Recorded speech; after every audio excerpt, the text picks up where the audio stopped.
Всем привет! В настольной градостроительной игре Пантикопей вы станете архитекторами и возведете одноименный город. Грамотно распоряжайтесь ресурсами, получайте бонусы зданий и доход, чтобы запечатлеть свое имя в истории античной столицы. Раздайте каждому игроку 5 рабочих и 5 маркеров одного цвета, а также планшет.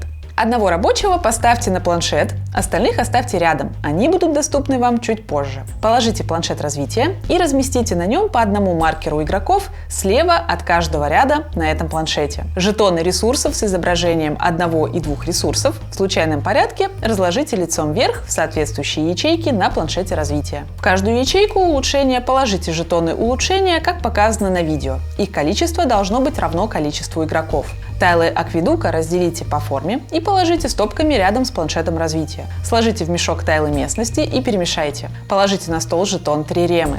В зависимости от числа игроков определите, какое количество тайлов вам понадобится для одного раунда и выложите их, как показано на видео. У нас пример для 3 игроков, поэтому мы выкладываем 11 тайлов. Сформируйте общий запас монет и ресурсов. Положите на планшет зданий фигурки сооружений. Жетон раундов разместите на делении 1 на счетчике раундов. Игра длится 5 раундов. Начиная с первого игрока, участники в каждом раунде по очереди совершают ходы, пока каждый не сделает 3 хода. Ваш ход делится на 2 фазы – разведка и развитие. В фазу разведки выберите один из 3 тайлов, лежащих в направлении часовой стрелки после жетона триремы. Разместите этот тайл в своей игровой зоне и положите на клетки ресурсов, если они есть, соответствующие ресурсы из общего запаса. Тайлы можно размещать 2 способами. Первый способ – расширить город, а второй – увеличить его высоту. Чтобы расширить город, выложите тайл рядом с уже размещенными вами тайлами. Чтобы увеличить высоту города, поместите тайл на ранее выложенные тайлы, формируя новый уровень города.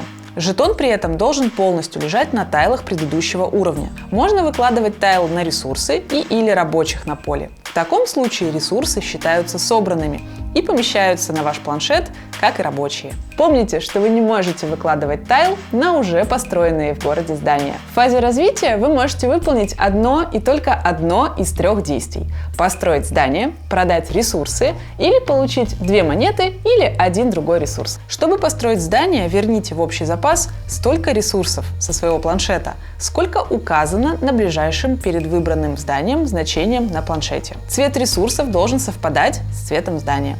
Затем возьмите нижнее здание в выбранном столбце, открывая новую стоимость строительства для последующих зданий. В конце разместите полученное здание на тайлах местности вашего города по определенным правилам. Здание выставляется на любые клетки, не занятые другими зданиями, на одном уровне. Если на этих клетках уже находятся ресурсы или рабочие, они отправляются на ваш планшет, а здание выставляется на освободившиеся клетки. После того, как вы разместили здание, переместите свой маркер на одну ячейку вправо в ряду соответствующего цвета на планшете развития. У каждого здания есть свои особенности. Когда маркер игрока останавливается на ячейке со свойством здания, игрок может, но не обязан, применить свойства этого здания. Подробнее об эффектах зданий вы сможете прочитать в правилах на странице 6. За счет свойства акведуков вы, например, будете получать жетоны акведуков и размещать их в вашем городе, помещая на них любой ресурс на ваш выбор. Когда маркер игрока доходит до ячейки с жетоном улучшения, игрок забирает верхний жетон из стопки и размещает его на своем планшете в одной из ячеек. Эффект жетона улучшения начинает действовать сразу после получения. При желании вы можете продолжить движение вашего маркера вперед по ряду. Каждый следующий шаг стоит на 1 монету больше. За первый шаг вы возвращаете в общий запас 1 монету, за второй 2, за третий 3. Нельзя сделать более 3 платных шагов. Следующий тип действия, доступный вам в фазу развития, это продажа ресурсов. Верните в общий запас своего планшета от 3 до 5 разных ресурсов. За каждый проданный ресурс получите по 1 монете.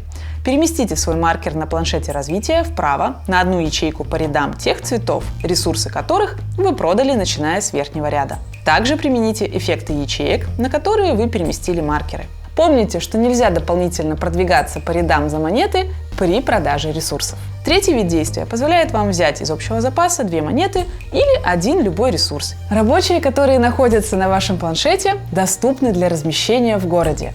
В начале игры у вас всего 1 рабочий, но за счет строительства жилых домов и продажей ресурсов вы будете постепенно получать новых рабочих. В любой момент своего хода игрок может разместить в своем городе одного или нескольких рабочих, чтобы забрать ресурс с тайла местности. Рабочий там останется до конца раунда, или пока он не будет накрыт зданием или новым тайлом местности. Раунд заканчивается, как только каждый игрок сделает по 3 хода. Оставшиеся тайлы местности отправляются в сброс рядом с планшетом развития.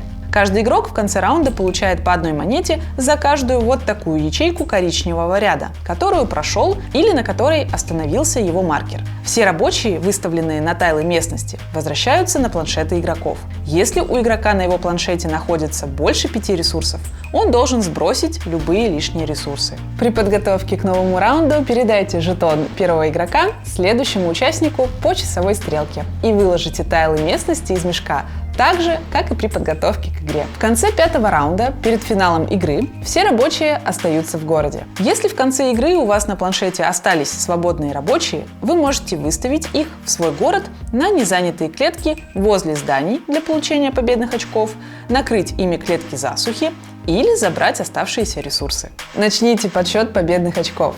Здание приносит столько победных очков, сколько указано на ячейке, которую прошел или на которой остановился маркер игрока в соответствующем ряду. Жилой дом приносит победные очки за каждого рабочего на соседних с ним клетках. Винодельня приносит победные очки за пустые соседние с ней клетки. Пустыми считаются клетки, на которых нет зданий. Крепость приносит победные очки за каждый уровень тайла местности, на котором она стоит. Акведук приносит победные очки за каждую видимую клетку засухи, соседнюю с ним. Храм приносит победные очки за каждое соседнее с ним здание другого типа. Для любого здания соседними считаются клетки здания и рабочие, примыкающие к этому зданию ортогонально и диагонально. Во время подсчета очков добавьте игроку по 1 победному очку за каждые 2 монеты, а также за каждый оставшийся у него ресурс. И отнимите по 1 победному очку за каждую видимую клетку засухи в вашем городе. Если клетка засухи находится рядом с акведуком и игрок продвинулся в оранжевом ряду, или клетка засухи закрыта рабочими, то победные очки за нее не отнимаются. Побеждает игрок, набравший больше всего победных очков. В случае ничей побеждает тот, кто построил больше всего зданий. Пантикопей – это вдумчивая и красивая настольная игра для продвинутых игроков. Нанимайте рабочих и тратьте накопленные богатства, чтобы ускорить строительство вашего города. Станьте самым прославленным архитектором будущей античной столицы. Удачи!